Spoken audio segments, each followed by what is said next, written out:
જામનગર જિલ્લાના કાલાવડ તાલુકાના આમ તો 2553,000ની વસ્તી ધરાવતું રમણીય ગોકુળિયું ગામ પીપળના શ્રી રત્નાભાઈના સુપુત્ર જમનભાઈએ સુંદર શ્રીમદ સપ્તાહનું આયોજન કરેલ છે।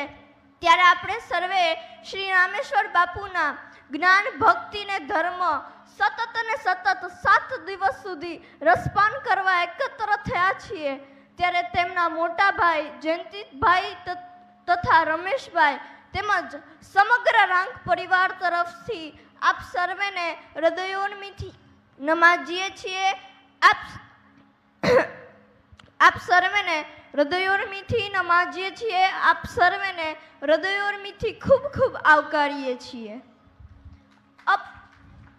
અપૂર્વ દૈદિત્યમાન ચેતનાનો તાર રણ જણે જાઉં હું તેને શોધવા ને સપન સામું મળે સાચે આમ જ બને કે ઉઘાડું અંતરની આંખો ને સામે મને શ્રી કૃષ્ણ મળે। શબ્દોના સાગર સર્વશાસ્ત્ર સારરૂપ રત્નાકર શ્રીમદ ભગવત ગીતાજીને હું મારી ટૂંકી સમજણની સરવાણીથી વિંજવાની કોશિશ કરું તો બંને બાજુ અનંતના સીમાડા આંબવાની વાત છે। પુષ્પની મૃદુતા છે ગીતા, ખડકની ધાર છે ગીતા।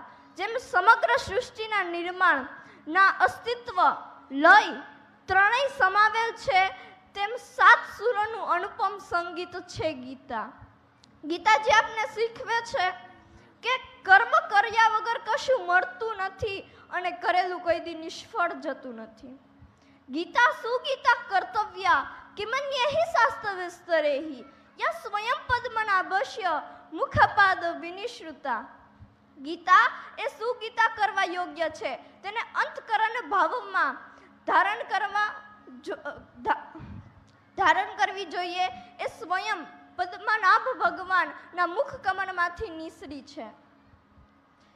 એ પરમાત્માનો શ્વાસ છે, હૃદય છે, એ પરમાત્માની વાંગમય મૂર્તિ છે। જય શ્રી કૃષ્ણ, જય સરદાર। વાહ, દિયાને એકવાર તાળીઓથી આપણે વધાવીએ, ખૂબ ખૂબ તાળીઓથી, ખૂબ ખૂબ તાળીઓથી। બહુ સરસ, બહુ સુંદર અને બહુ જ ટૂંકમાં ઘણું બધું કહી દીધું છે। આપણે ઈચ્છીએ કે ઘરે ઘરે આવી દીવા પ્રગટે ને ઘરે ઘરે આવી એક એક દિયા પ્રગટે।